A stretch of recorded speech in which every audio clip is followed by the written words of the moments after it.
ڈیرہ اسماعیل خان کے علاقے درابن میں سیکیورٹی فورسز کا آپریشن، 13 بھارتی اسپانسر دہشت گرد ہلاک، خوارج سے اسلحہ اور گولہ بارود برآمد۔ آئی ایس پی آر کے مطابق ہلاک خوارج دسمبر 2023 میں درابن خودکش دھماکے کی سہولت کاری میں ملوث تھے۔ وزیر اعظم شہباز شریف کی ڈیائی خان میں 13 دہشت گرد ہلاک کرنے پر سیکیورٹی فورسز کی تعریف۔ وفاقی وزیر داخلہ محسن نقوی اور گورنر ان کامران ٹسوری کا ڈیائی خان میں کامیاب آپریشن پر سیکیورٹی فورسز کو خراج تحسین۔ پاور سیکٹر کے گردشی قرضوں میں کمی کے لیے قرض کے حصول کے معاہدے ہو گئے۔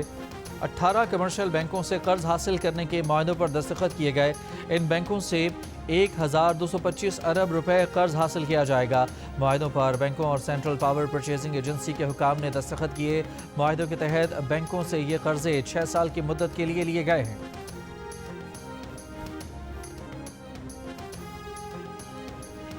اقتصادی رابطہ کمیٹی نے 5 سال پرانی گاڑیوں کی کمرشل درآمد کی اجازت دے دی۔ 5 سال سے کم پرانی گاڑیاں 30 جون 2026 تک درآمد کی جا سکیں گی۔ 5 سال سے کم پرانی گاڑیوں پر 40% ریگولیٹری ڈیوٹی عائد ہوگی، جو اگلے سال سے سالانہ 10% کم کی جائے گی۔ مالی سال 2029-30 تک درآمدی ڈیوٹی بتدریج ختم کر دی جائے گی۔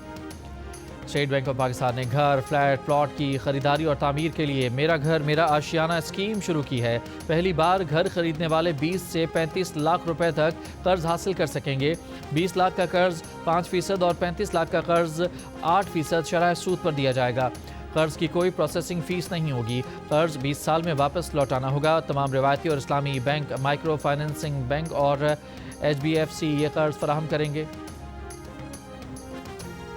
کراچی اور حیدرآباد سمیت سندھ میں ہونے والے ضمنی بلدیاتی انتخابات میں پیپلز پارٹی کی واضح برتری۔ غیر سرکاری اور غیر حتمی نتائج کے مطابق کراچی کی 5 میں سے 4 نشستیں پیپلز پارٹی نے جیت لیں، 1 پر جماعت اسلامی کامیاب۔ سندھ کے 11 اضلاع میں چیئرمین، وائس چیئرمین کی 23 نشستوں میں سے 17 نشستوں پر بھی PP کامیاب۔ وزیر اعلیٰ سندھ کی مبارکباد، کہا بلاول بھٹو کی قیادت میں پیپلز پارٹی عوام کی واحد چوائس بن گئی ہے۔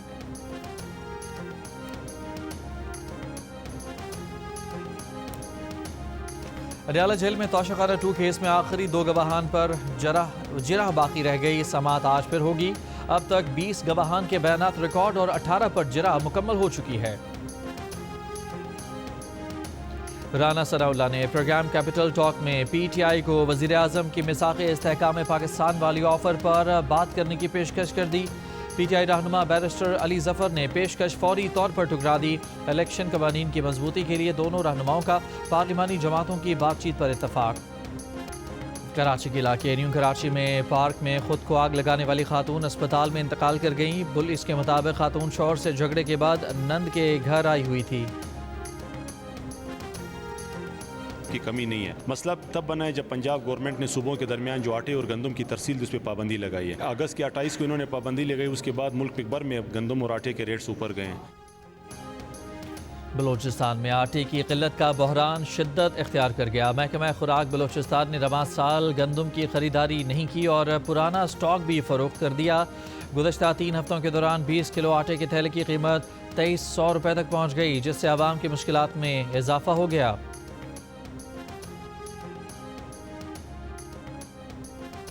کراچی میں پورٹ قاسم سے ملتان جانے والی پارکو لائن سے تیل چوری کی کوشش۔ ایک پلاٹ میں 6 فٹ گہری سرنگ میں پائپ لائن کے ساتھ پریشر وال لگائے گئے تھے۔ مقدمہ درج، پلاٹ مالک اور دیگر نامزد۔ لیاقت پور شیدانی میں نامعلوم افراد نے لڑکی اور لڑکے کو قتل کر دیا۔ پولیس کے مطابق ملزمان نے تیز دھار آلے سے دونوں کو قتل کیا اور فرار ہو گئے۔ اسلامی نظریاتی کونسل نے ود ہولڈنگ ٹیکس کو غیر شرعی قرار دینے کا فیصلہ واپس لے لیا۔ چیئرمین اسلامی نظریاتی کونسل علامہ راغب نعیمی نے جیو نیوز کو بتایا کہ ود ہولڈنگ ٹیکس کے معاملے پر اگلے اجلاس میں دوبارہ غور کریں گے۔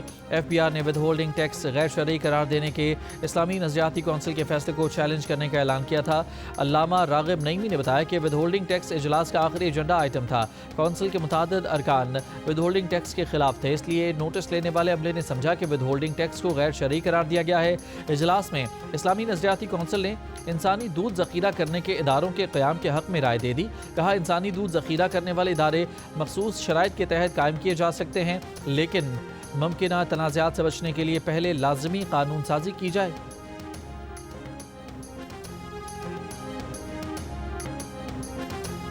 یمن سے حوثی اکثریتی جماعت انصاراللہ کا اسرائیل پر ڈرون حملہ۔ اسرائیلی میڈیا کے مطابق حوثیوں کے حملے میں 22 اسرائیلی زخمی ہو گئے، 2 کی حالت تشویشناک۔ ڈرون نچلی پرواز کرتے ہوئے شہر ایلات میں دھماکے کے ساتھ گرا۔ دبئی سے اسرائیل آنے والی پرواز کی ریاض میں ہنگامی لینڈنگ۔ اسرائیلی میڈیا کے مطابق اماراتی ایئر لائن کی پرواز دبئی سے تل ابیب جا رہی تھی۔ یمن سے ڈرون حملے کے پیش نظر طیارے کی ریاض میں ہنگامی لینڈنگ کرنا پڑی۔ پرواز پر موجود تمام مسافر اسرائیلی شہری ہیں۔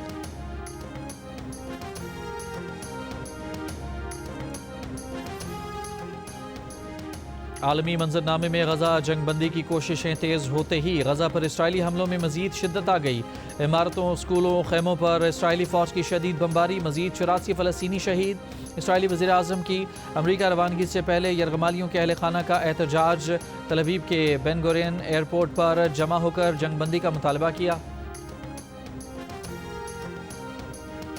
قطر اور سعودی عرب کا شام کے لیے UNDP کے ساتھ 8 کروڑ 90 لاکھ ڈالرز امداد کا اعلان۔ فنڈز کا مقصد شام میں بنیادی عوامی خدمات کا تسلسل یقینی بنانا ہے۔ قطر اور سعودی فنڈز کے ذریعے سرکاری ملازمین کو تنخواہیں ادا کی جائیں گی۔ مئی میں بھی قطر اور سعودی عرب نے شام کے سرکاری ملازمین کے لیے مالی تعاون کیا تھا۔ اپریل میں دونوں ممالک نے شام کے 1 crore 50 lakh dollars world bank کے واجبات ادا کیے تھے۔